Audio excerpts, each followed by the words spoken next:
Hello everybody and welcome to the review of set 9465, the Zombies of the Monster Fighters theme from 2012. This set retailed for £35, $40 or €40, and it includes 446 pieces, 4 minifigures, and we're going to start with the minifigures right now. And here we have Jack McHammer, former lumberjack and now member of the Monster Fighters. You can see that he has a very nice torso printed on the back as well with a typical green lumberjack shirt. He's got a leather vest above that, and that just is a perfect combo. He has light blue, medium blue jeans with some knee protection attached on to that, and a nice leather belt where you can see some details for the pockets there on the legs. And he has a mechanical arm because his right arm was taken by the crazy scientist to create his monster, and well, since then he has this mechanical arm which actually looks a lot stronger than a regular arm, maybe because it's just a lot larger. And he also sports Thor's hammer, which kind of makes him a badass already, and his face is just, I don't know what to say, it's perfect.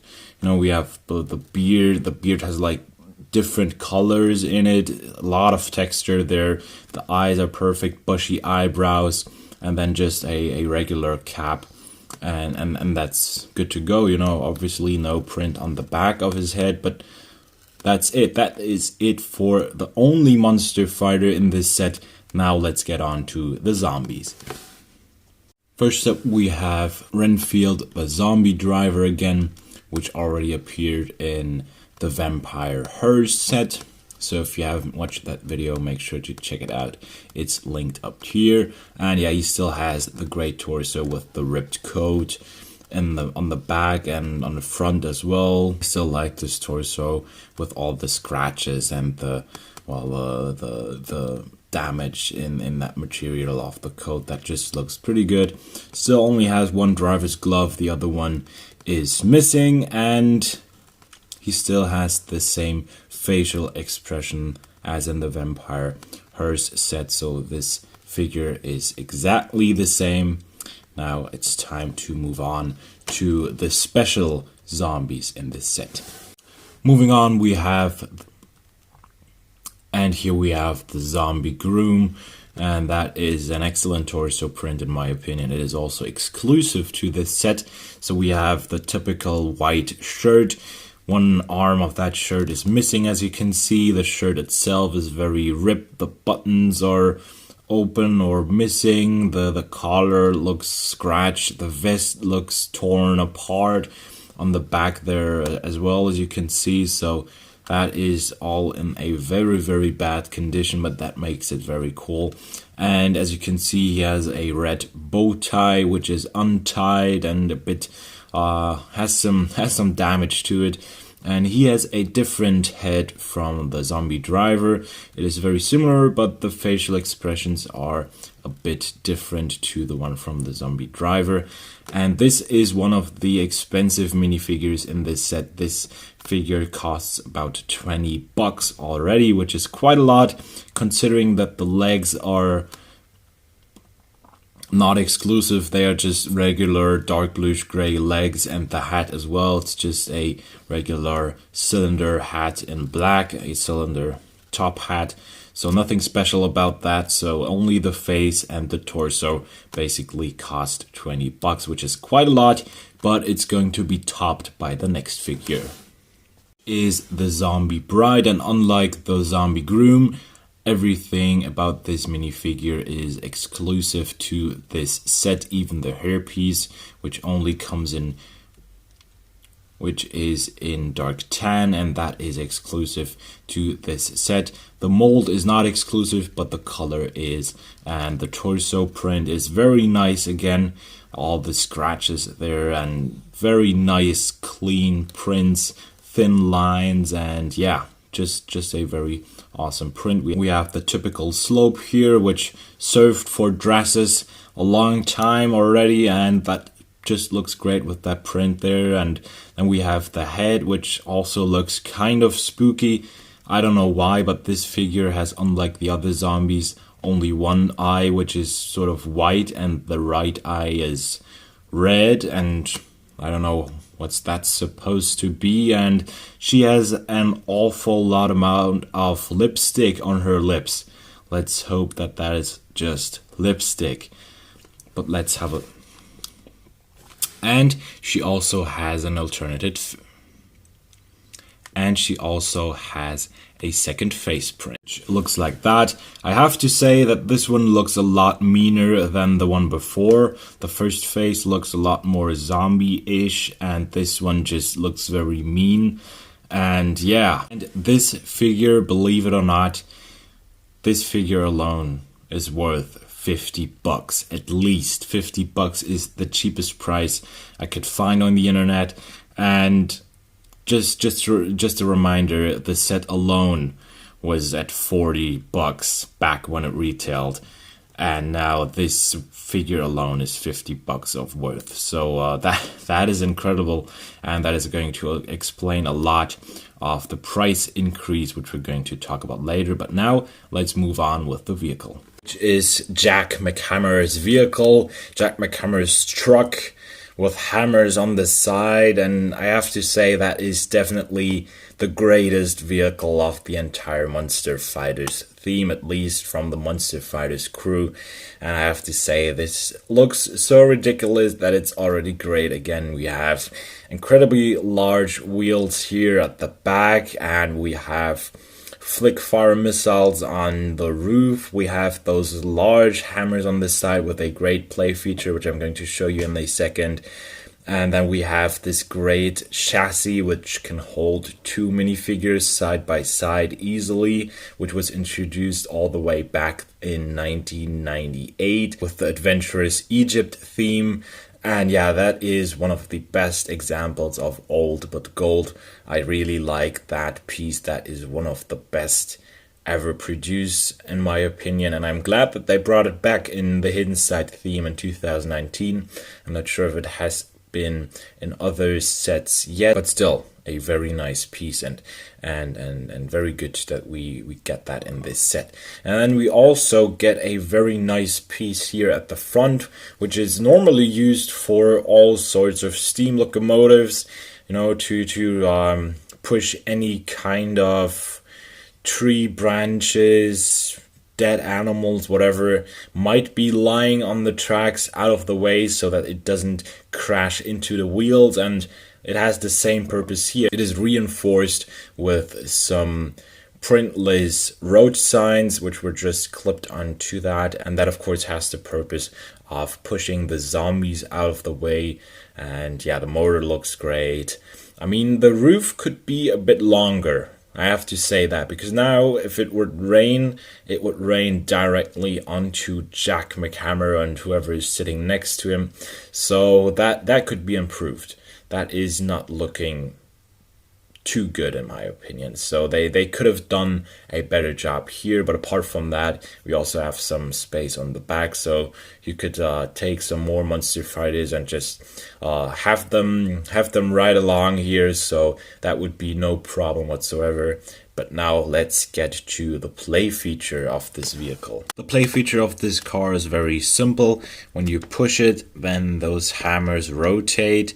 And the idea is that you push the zombies which are in front of the car out of the way, which, as you can see, doesn't work that well. So I'm going to show you how they wanted this to work.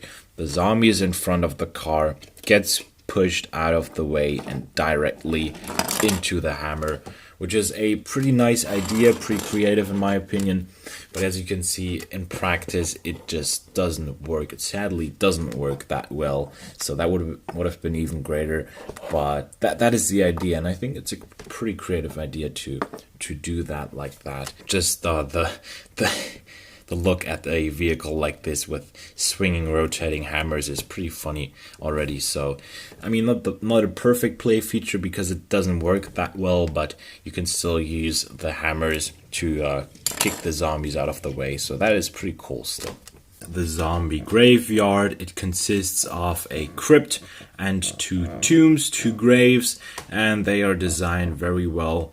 They have a nice amount of detail there. We have some greenery there. We have a lot of dark and light bluish gray bricks, but also some black bricks, some dark tan bricks. We have a nice church-like looking window here on the back, created with trans blue and trans orange bricks. That looks very nice. We have some medieval looking windows on the side there. And yeah, just a nice amount of detail. Some torches there, which are actually lit, which is kind of surprising for an abandoned graveyard. Or is it really abandoned? Next to the steps there, we have a spider there, which we're going to talk about later. And we have a small bat, which is attached on top of the roof. Now let's get to the play features of this set, which is first, we have a play feature which is indicated by that red lever there, and we can have Jack McHammer, the monster fighter, who is about to capture the Moonstone finally, after he has successfully fought and defeated all the zombies. So we can just push that lever there, and then that is going to happen. There's a large pot with a poisonous looking soup inside of that crypt, and if you pull that lever if you push that lever like I showed you, this is going to happen. This poisonous soup is going to be tossed at Jack McHammer or whoever is trying to steal this precious Moonstone.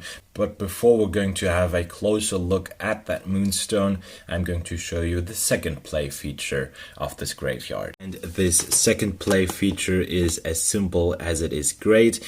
So when Jack McHammer tries to grab the Moonstone, once he touches it, it turns and the zombies arise from their graves, which is an excellent play feature. You can see those connections there with Technic parts, and that connects to some gears, and that's how the zombies can rise from their graves, which is looking pretty cool. The only thing I think is not that good is that these lids actually don't close all the way due to the hats of the figures, but I don't want to take them off. So here's an easier solution how to close the lids completely. So let's first have them come up again, and we're going to remove these parts real quick, and then we have these dark bluish gray slopes in there which are completely useless. They're not for stability, they are not for aesthetics, nothing, none of that, nada, niente. And we just remove those, put those 2x4 plates back, and this is what happens. The lids completely close. So I honestly do not know why these dark bluish gray slopes were integrated here, but if you have this set, if you have this problem, that right there is the solution. And since this is a Monster Fighters set, we have to have a glow in the dark piece, which is this spider right here. So nothing special anymore about this. We have seen a lot of glow-in-the-dark pieces so far, but it's cool. It's a nice little detail, adds a nice touch to the whole set, and yeah, I like it a lot. So all in all, this is a very solid, a very good play set. Has some good play functions, some nice minifigures, some nice details. And yeah, let's talk about what happened to this set with its price that has gone through the roof. So $40 was the original price, and now the cheapest price I could find in euros here in Germany is 120 euros used and complete. There are cheaper ones which are incomplete, but that was the cheapest complete version. And the cheapest new version in the box, sealed, never opened, was at 200 euros, which is incredible. And I think that is mostly because of the minifigures here, because apart from that, there are no exclusive parts in this set except for the Moonstone, which unlike the other Moonstones only appeared in this set. And yeah, that is just a trans, I think it's trans purple. I don't know if that's the right color.